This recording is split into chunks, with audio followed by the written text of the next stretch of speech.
Hello, my dear students. I am Karamjeet. I welcome you all on our YouTube channel, Educator Karamjeet. तो educator Karamjit channel पे आप सभी का स्वागत है। जैसा कि हमने इस चैनल की जो शुरुआत की है, जिस तरह से मैंने आपको कमिटमेंट दी है कि आपको क्वालिटी ऑफ एजुकेशन मिलेगी आने वाले टाइम में, इसी तरह से मैंने अपना प्रयास किया है कि मैं आपको बेस्ट नॉलेज दूं जो इंग्लिश में और जो होनी चाहिए, एग्जैक्ट होनी चाहिए, जिस तरह से बच्चे लैक करते हैं। तो आज के सेशन में वोकैबुलरी का तीसरा पार्ट लेके आया हूँ। अभी बीच में कुछ अपने भी काम होते हैं तो उस वजह से थोड़ा ये जो सेशन है 1-2 दिन के बाद आएगा, बट कोशिश करूँगा कि हर रोज़ आपको 10 या 15 मिनट की कोई ना कोई ऐसी वीडियो दूँ जिसमें आपको और भी ज़्यादा आपको प्रैक्टिस करने को मिले। तो चलिए फिर ज़्यादा हम टाइम वेस्ट नहीं करेंगे, क्योंकि आगे ही हम तीसरे दिन के बाद ये वीडियो अपलोड हो रही है। तो मैं कोशिश करूँगा कि हर रोज़ आपको एक छोटी वगैरह जैसे कुछ भी टिप्स वगैरह हो गए या इस तरह से कुछ मैं आपको देता रहूँ। तो चलिए फिर हम ज़्यादा टाइम वेस्ट नहीं करते हैं। तो ये मेरा this is my YouTube channel, you can see here. Okay, so अभी तो ट्रोलिंग में नहीं है, बट फिर भी हम आ जाएंगे, कोई बात नहीं है, कोई बड़ी बात नहीं है। चलो लेट्स स्टार्ट द सेशन। पहला वर्ड है फॉरसेक। फॉरसेक। फॉरसेक का मतलब होता है छोड़ना।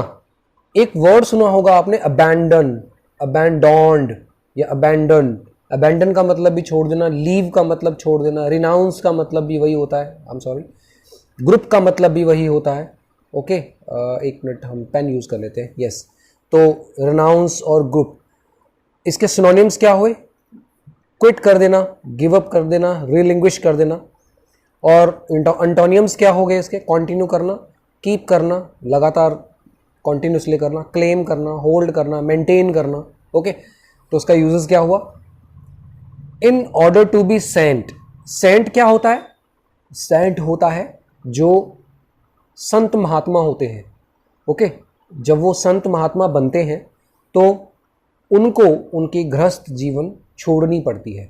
जैसे कि आपको पता है, जैसे नागा साधु होते हैं या जो अघोरी साधु होते हैं, या इनके कुछ अखाड़े होते हैं, जैसे हरिद्वार में है, उत्तराखंड में है, केदारनाथ बद्रीनाथ वाली साइड में, कश्मीर में है। तो इस तरह से बहुत सारे जो साधु संत महात्मा हैं, जब वो अपनी गृहस्थ जीवन को छोड़ के एक संत महात्मा की तरह रहते हैं, तो उसके लिए हम एक तरह से सेंटेंस बनाया है। In order to be sent you must forsake all things which might interfere with your ability to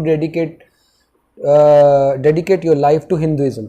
वो कहते हैं कि अगर हिंदुइज्म में आपको हिंदू धर्म के बारे में पता करना है या आपको उसकी नॉलेज लेनी है, तो आपको आपकी गृहस्थ जीवन और वो चीज़ें जो आपको इंटरफेयर करती हैं वो आपको ख़त्म करनी पड़ेंगी, छोड़नी पड़ेंगी। मुझे एक बहुत बड़ी कहावत याद आती है, हालांकि ये छोटी सी है लेकिन बहुत इफ़ेक्टिव है, जिसने मुझे इम्प्रूव किया। One of my favourite we can say proverb. कहते हैं कि अगर आपकी लाइफ में कोई चीज़ आपको परेशान करती है, आपको वो छोड़ देनी चाहिए।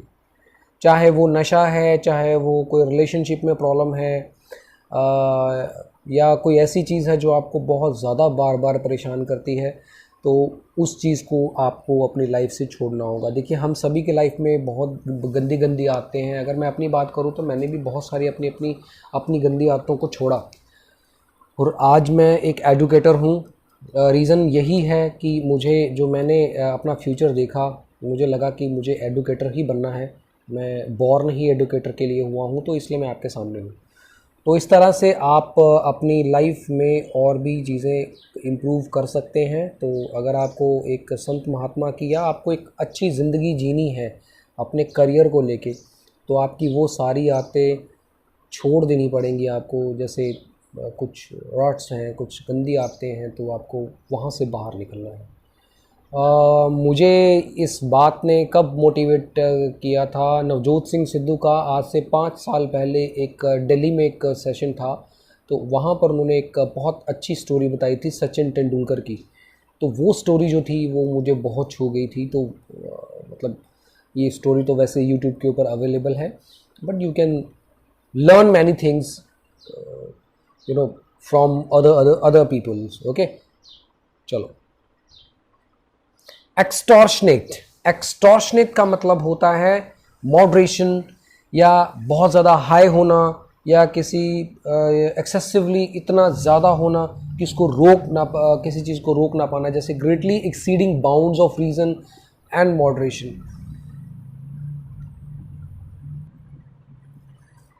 तो जैसे एक्सटॉर्शनेट का मतलब मैंने समझाया आपको, किसी चीज़ का एक्सेसिव हो जाना, तो इसका सिनोनिम्स क्या हुए?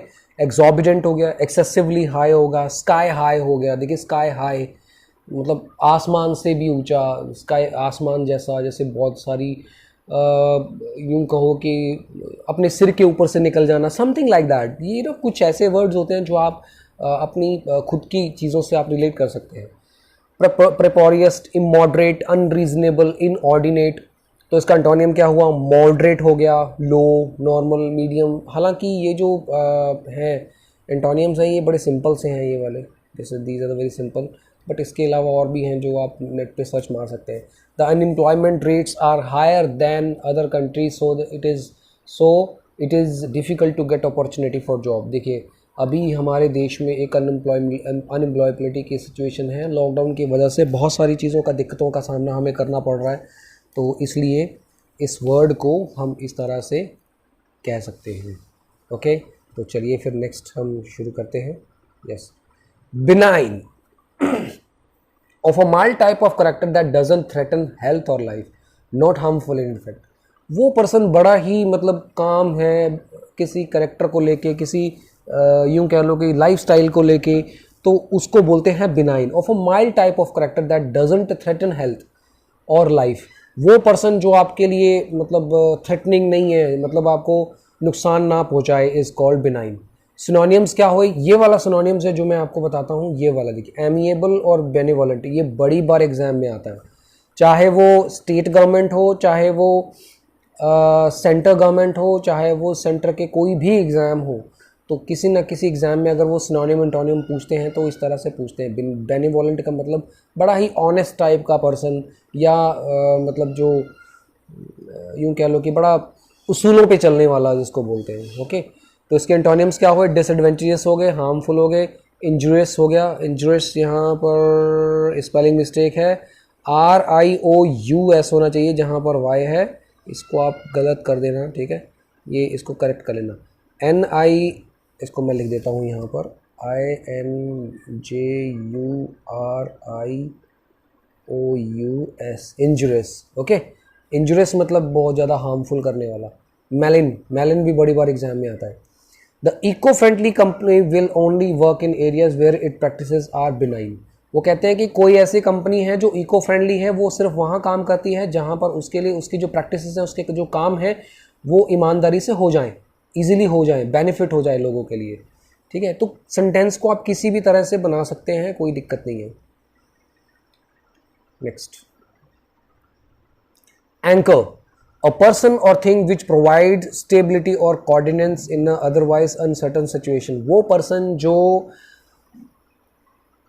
जैसे एंकर नहीं होता, जैसे किसी स्टेज के ऊपर कोई पर्सन अपना मैसेज दे रहा होता है, तो वो क्या होता है? वो एंकर होता है।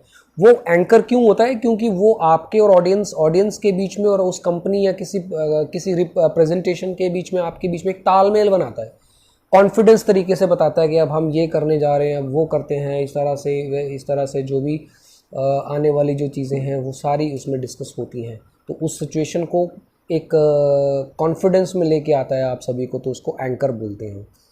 तो उसके लिए फिर सिनोनिम्स क्या हुई वो देख लेते हैं। मेन स्टे भी बड़ी बार एग्जाम में आया हुआ है। कॉर्नरस्टोन, बुलमार्क, बालास्ट, ये वाले वर्ड बहुत बार एग्जाम में आए हुए हैं। और एंटोनियम क्या हुआ? हार्म, इंजरी, हर्ट, जो लोग किसी की भावनाओं को ठेस पहुंचाते हैं, हार्मफुल कर देते हैं, तो उसको बोलते हैं। We had to anchor our tent to heavy rocks to keep it and from blowing away in the high winds on the mountain sides. मतलब हमें उस जगह पर एक ऐसी सिचुएशन के अकॉर्डिंग हमें अपने जो टेंट को स्टेबल करना है, तो उसके लिए वो बोल रहा है, तो वो भी हम कह सकते हैं। अगर मतलब किसी चीज़ को स्टेबल करना, आई मीन किसी पर्टिकुलर चीज को स्टेबल कर देना इज कॉल्ड एंकर। चाहे वो ऑडियंस है, चाहे वो कोई चीज है, तो उसको एक स्टेबल तरीके से कर लेना is called anchor.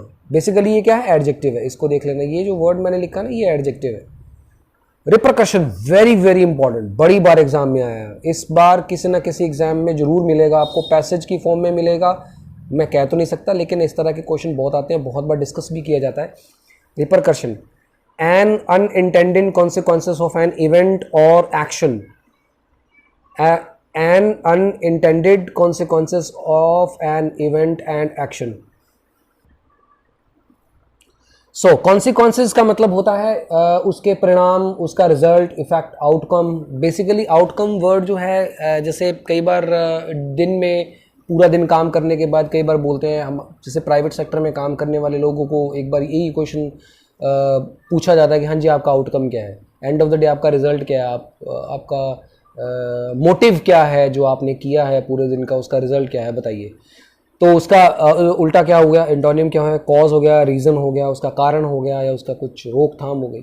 The people in the neighbourhood, neighbourhood क्या होता है, जो पड़ोस में होते हैं, जिनको हम पड़ोस में कहते हैं।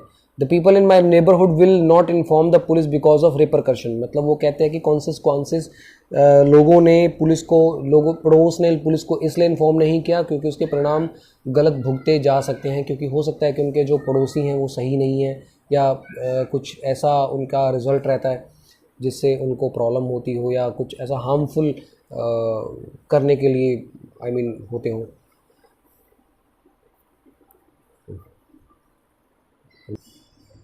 Next is एक्वासेंस। एक्वासेंस का मतलब होता है किसी चीज़ को प्रोटेस्ट करना, reluctant acceptance of something without protest, permission लेना, कंसेंट करना, कन्फर्मिटी करना, अलाउ करना। किसी चीज़ को, मान लो कोई चीज़ आप सरकार के खिलाफ या कोई ऐसी चीज़ करने जा रहे हैं जो आपको प्रोटेस्ट करना है, तो उसको हम कहते हैं एक्वासेंस। एक्वासेंस, एक्वासेंस, ओके, एक्वासेंस, सॉरी थोड़ा मुझे नहीं आया, कोई बात नहीं। तो एक्सेप्टेंस करना, कॉन्करेंस करना, तो उसका एंटोनिम क्या होगा, डिसएग्रीमेंट हो गया, डिसेंट हो गया, रिफ्यूजल हो गया, डिनाइल हो गया, डिनाइल हो गया, रेजिस्टेंस हो गया। We had immediately acquired the offer to sell the property as he had no other choice, हमें अभी ही इस प्रॉपर्टी को बेचना है क्योंकि हमारे पास कोई ऑप्शन नहीं है, अदर चॉइस नहीं है। यूटोपियन, यूटोपियन का मतलब क्या होता है, वो चीज़, एक मिनट रुकिए, yes, modelled on aiming for a state in which everything is perfect, वो पर्सन जो परफेक्ट है, जो हर चीज़ में परफेक्ट है, इज कॉल्ड यूटोपियन। तो इसके सिनोनिम क्या हुए, idealistic, abstract, fanciful, fantasy, Sublime. देखिए सबलाइम बहुत इंपॉर्टेंट वर्ड है, फैंसीफुल बहुत बढ़िया वर्ड है, बाकी एब्स्ट्रैक्ट भी 50-50 है, क्योंकि भावनाओं को व्यक्त करने वाला एब्स्ट्रैक्ट होता है। रियल, एक्चुअल, एग्जिस्टेंस, ठीक है, एक्चुअल में क्या है, रियल क्या है, ठीक है। देखिए कोई भी इंसान परफेक्ट नहीं होता है, तो आपको परफेक्ट बनने के लिए आपको एक्सीलेंस का पीछा करना पड़ता है, जो कि 3 इडियट्स मूवी का बड़ा ही फेमस डायलॉग है। वो एक्चुअल में क्यों है, क्योंकि ये रियलिटी है। रियलिटी इन द सेंस कि अगर आप किसी चीज़ के पीछे पड़ते हैं, परफेक्शन लेके आना चाहते हैं, तो उसको आप प्रॉपर तरीके से आपको फॉलो करना पड़ता है। तो इस तरह से आप जब किसी चीज़ में परफेक्ट होना चाहते हैं, do whatever you want to do.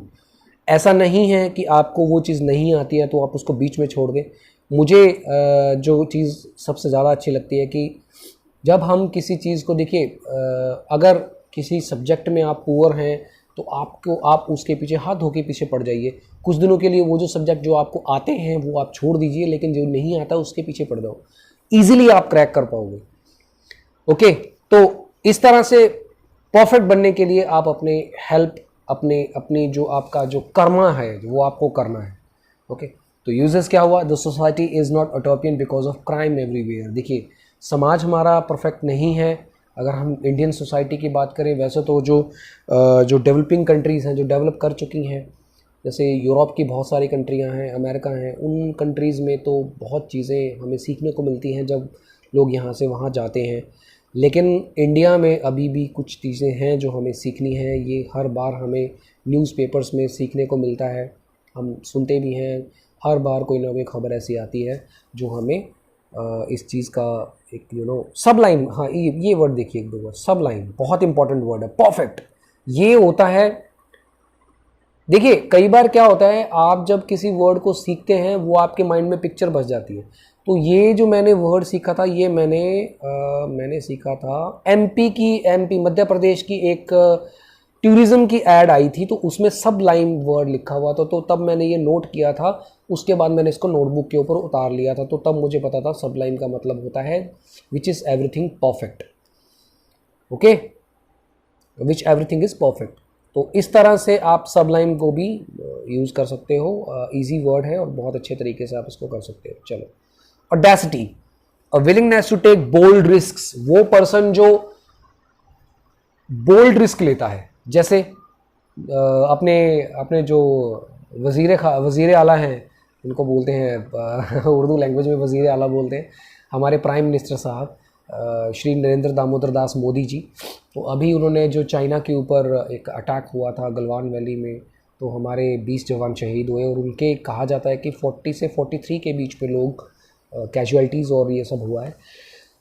तो जो बोल्ड रिस्क होते हैं वो शायद ही मैंने अपनी लाइफ में पहली बार ऐसा एक प्रधानमंत्री देखा जिसने इतने बोल्ड रिस्क लिए हैं। तो इसके सिनोनिम क्या हुए? बोल्डनेस, डेयरिंग, फियरलेसनेस, जिसके पास डर नहीं है, इंट्रेपिडिटी, ब्रेवरी, करेज। एग्जाम के पॉइंट ऑफ व्यू से जो वर्ड हैं वो एक तो इंट्रेपिडिटी आ सकता है, ये ऑडेसिटी तो आएगा ही आएगा, बाकी तो आपको बहुत सिंपल से लग रहे हैं।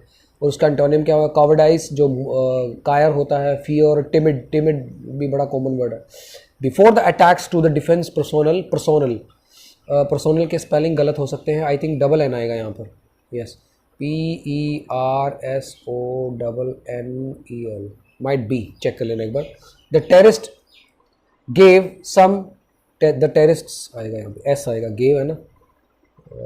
The terrorist gave some threats by letter and emails. तो अटैक से पहले जो मिलिटेंट्स होते हैं उनको वो लोग थ्रेट देते हैं, तो इस तरह से वो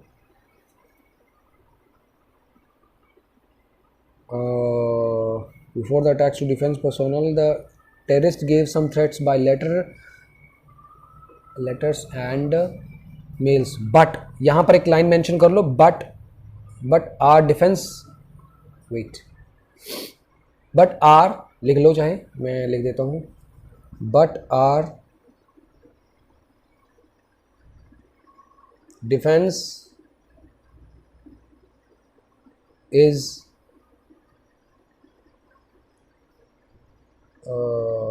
our defense is willing to take bold risks, willing to take bold risks.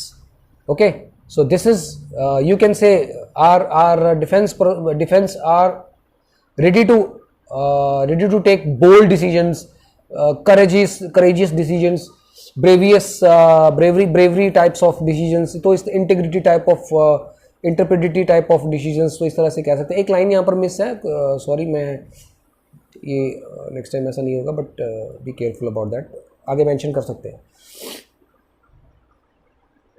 Autonomous, free from external control and judgement, have freedom to act independently. वो जगह जहां पर सरकार का कंट्रोल नहीं होता है, वहाँ पर अपना खुद का कंट्रोल होता है, उसको हम ऑटोनोमस कहते हैं। जैसे इंडिया में जो POK है, यहाँ पर मैंने मेंशन किया हुआ है, आप देख सकते हैं POK। तो POK जो जगह है वो एक तरह से पाकिस्तान ऑक्युपाइड कश्मीर बोलते हैं इसको, वो एक ऑटोनोमस है, ऑटोनोमस रीजन है।